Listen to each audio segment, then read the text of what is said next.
வணக்கம். நம்மோட தொடர் எதிர்ப்புகளை மீறி எஸ்ஐஆர் பணிகள் தொடங்கிடுச்சு.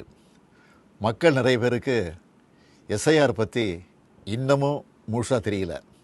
இந்த நிலையில் எஸ்ஐஆரை திமுக ஏன் எதிர்க்கிறோம்னு விளக்கவும், நம்ம வாக்குரிமையை எப்படி பாதுகாத்து கொள்வதுன்னு வழிகாட்டவும் தான் இந்த வீடியோ. சரியான உண்மையான வாக்காளர் பட்டியல் தான் நியாயமான தேர்தலுக்கு அடிப்படை. எனவே வாக்காளர் பட்டியல் திருத்தம் செய்யப்படுறத நாம் எதிர்க்கலை.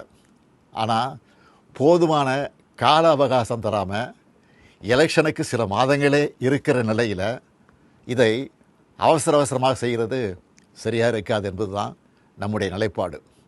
தேர்தல் ஆணையத்தோட கூட்டு சேர்ந்து வாக்காளர் பட்டியலில் பாஜக எப்படியெல்லாம் மோசடி பண்ணியிருக்குன்னு மக்களவை எதிர்க்கட்சி தலைவர் அருமை சகோதரர் ராகுல் காந்தி அவர்கள் பத்திரிகையாளர் சந்திப்பு நடத்தி ஏற்கனவே விளக்கியிருக்கிறார்.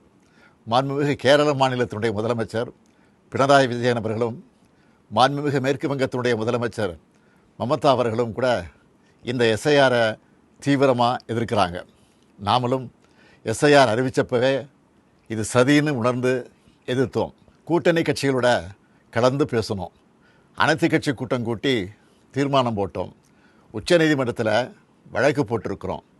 வர்ற 11ஆம் தேதி எல்லா மாவட்ட தலைநகரங்கள்லேயும் மதச்சார்பற்ற முற்போக்கு கூட்டணி சார்பில் ஆர்ப்பாட்டங்களை அறிவிச்சிருக்கிறோம். அதுக்கு முன்னாடி எஸ்ஐஆருக்காக வழங்கப்படுகிற கணக்கீட்டு படிவத்திலேயே எத்தனை பிரச்சனைகள் குழப்பங்கள் இருக்குன்னு உங்களோடு பகிர்ந்துக்கன்னு நினைக்கிறேன். இதோ எனக்கு கூட இந்த எனுமரேஷன் ஃபாரம் கொடுத்துருக்குறாங்க. உங்களில் சில கையிலையும் இந்த ஃபாரம் என்னால் வந்து சேர்ந்துருக்கும். இதில் முதல்ல நம்முடைய விவரங்களை கேட்குறாங்க. அதுக்கு அடுத்தபடியாக முந்தைய வாக்காளர் திருத்தப்பட்டியலில் உள்ள வாக்காளருடைய உறவினரின் பெயர் கேட்கப்பட்டிருக்கு. உறவினர்னா யார்? அப்பாவா, அம்மாவா, அண்ணனா, தங்கையா, கணவனா, மனைவியா, பசங்களா, யார்? எல்லாரும் தானே வாக்காளர் பட்டியல் இருப்பாங்க.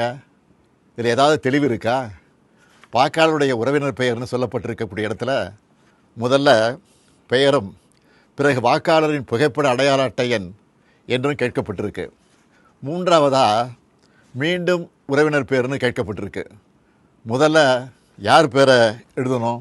எந்த வாக்காளர் விண்ணப்பிக்கிறாரோ அவர் பெயரா அல்லது உறவினர் பெயரா? சின்ன தப்பு இருந்தால் கூட தேர்தல் ஆணையம் அந்த படிவத்தை ஏற்றுக்காமல் வாக்காளர் பட்டியலிருந்து பெயரை நீக்கிற ஆபத்தும் இருக்குது.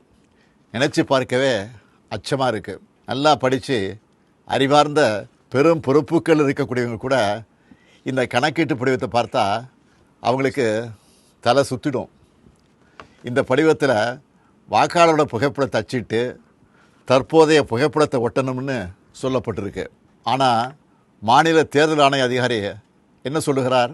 உங்களுக்கு விருப்பம் இருந்தால் ஒட்டலாம்னு அரசியல் கட்சிகள் கலந்துக்கிட்ட கூட்டத்தில் சொல்லியிருக்கிறார். இது இன்னொரு இடியாப்பு சிக்கல்.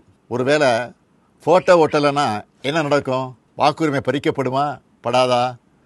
தொகுதியோட வாக்காளர் பதிவு அதிகாரி, அதாவது இஆர்ஓ கையில் தான் இந்த முடிவு இருக்குது. இவங்க எல்லாரும் ஒரே மாதிரியான முடிவு எடுப்பாங்கன்னு சொல்ல முடியாது.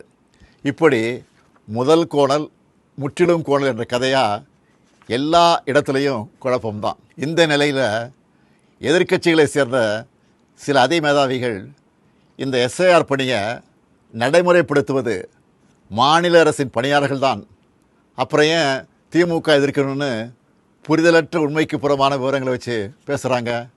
ஒரு பணியாளரை தேர்தல் ஆணையம் தன்னுடைய பணிக்காக எடுத்த நொடியிலிருந்து அவர் தேர்தல் ஆணையத்துக்கு கட்டுப்பட்டு தான் செயல்படுவாரை ஒழிய மாநில அரசோட கட்டுப்பாட்டில் இருக்க மாட்டார். மக்களை திசை திருப்பினா போதும்னு தவறான தகவலை பரப்பக்கூடாது.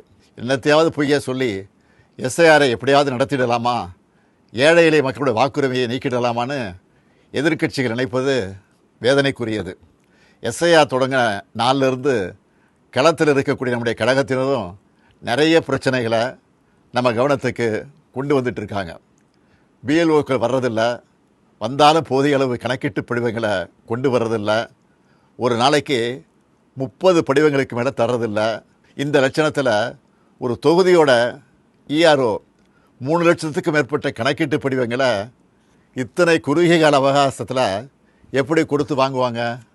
வாங்கினா வேலை முடிஞ்சுதா? அதுவும் இல்லை. அதை கடினமயமாக்கி ஒரு டிசம்பர் 7ஆம் தேதி வரைவு வாக்காளர் பட்டியலை வெளியிடணும். போகிற போக்கை பார்த்தா எப்படி இதையெல்லாம் செஞ்சு முடிக்க போகிறாங்கன்னு தோணுது.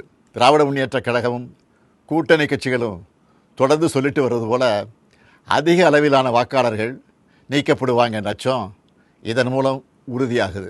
பிஎல்ஓக்கள் தங்களுடைய பணியை சரிவர செய்யலைன்னா இந்த எஸ்ஐஆர் பணியே மொத்தமாக பாதிப்பை சந்திக்கும். பிஎல்ஓக்களும் கட்சிகள் பிஎல்ஏ2க்களும் இணைந்து செயல்பட தேவையான எல்லாத்தையும் தேர்தல் ஆணையம் சொன்னாங்களே தவிர ஆனால் அப்படி ஒரு சூழலை இதுவரை உருவாக்கவே இல்லை. திமுக பிஎல்ஏ2 தயாராக இருந்தாலும் கூட பல இடங்களில் பிஎல்ஓக்கள் வராமல் இருக்காங்க. இதையெல்லாம் மீறித்தான் நம்ம செயல் வீரர்கள் விழிப்பாக செயல்பட்டு வராங்க. உங்களுடைய வாக்கு நீக்கப்படுமா என்று கேட்டால் அப்படி ஒரு அபாயம் நிச்சயம் இருக்குது, இல்லைன்னு சொல்லிட முடியாது. அதை தடுக்கணும்னா உங்கள் பகுதிக்குரிய பிஎல்ஓ யாருன்னு கேட்டு அவர்கிட்ட இருந்து கணக்கீட்டு படிவத்தை வாங்கி சரியாக நிரப்பி திரும்ப சமர்ப்பிக்கணும். அதுக்கான ஒப்புகை சீட்டையும் மறக்காமல் வாங்கணும். இதுதான் உங்களுடைய வாக்குரிமையை பாதுகாக்கும். வாக்குரிமை தான் ஜனநாயகத்தோட மறுக்க முடியாத அடிப்படையான உரிமை. தற்போதைய நிலையிலான எஸ்ஐஆரில் ஒட்டுமொத்த தமிழ்நாட்டு மக்களோட வாக்குரிமைக்கும் ஏற்பட்டிருக்கக்கூடிய பாதிப்பு, இதை எதிர்கொள்ள திமுக சார்பில் உதவி மையம் அமைச்சிருக்கிறோம். இது திமுகவினருக்கு மட்டும் அமைச்சிருக்கக்கூடிய உதவி மையம் இல்லை, எல்லோருக்குமானது. அதனால் கழக நிர்வாகிகள் மட்டும் இல்லாமல் எஸ்ஐஆரால் பாதிக்கப்படுற அனைத்து பொதுமக்களும் நாங்கள் அறிவிச்சிருக்கக்கூடிய 806542 200220 என்ற, மறுபடியும் சொல்கிறேன், 806542 200220 என்ற உதவி எண்ணை தொடர்பு கொண்டு உங்கள் சந்தேகங்களை தீர்த்துக்கலாம். உங்களுக்கு தேவையான வழிகாட்டுதல்களை பெறலாம். தமிழ்நாட்டு மக்களின் வாக்குரிமையை காக்க திமுக உங்கள் தோழனா துணை நிற்க தயாராக இருக்குது. நம் வாக்குரிமையை பறிக்கக்கூடிய ஆபத்து வாசல் தேடி வந்துருச்சு. அனைவரும் ஒன்றிணைந்து செயல்பட்டு விழிப்போடு இருந்து தமிழ்நாட்டில் ஜனநாயகம் படுகொலை செய்யப்படாமல் பாதுகாப்போம். எஸ்ஐஆரின் சதிவலையில் சிக்காமல் நம்ம வாக்குரிமையை நிலைநாட்டுவோம். நன்றி, வணக்கம்.